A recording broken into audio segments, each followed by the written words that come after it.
ان شاء الله تعالی د اتوار پر ورځ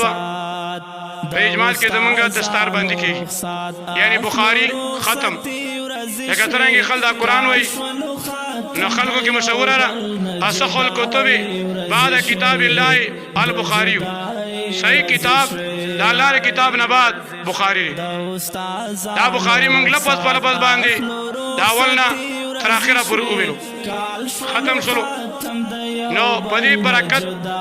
پدې بهترین محفل کې تاسو شرکت لکه چې اخیری دا هر یو شی اعتبار خاتمه لري په اخر کې برکت وي دا ټول برکت راغونډيږي په اخر کې دا وخت هم تیر شي دا ټیم هم تیر شي خدا برکت په بیان وي نه اتوار پر ورځ ان شاء الله تعالی اندر ته کې اته بجې اتنی مو شروع کیږي همغه یو غنټه ختم وي به ان شاء الله روټي د شي پروګرام وي ټول به کې شرکت الله بجو اخ بخاری اب داود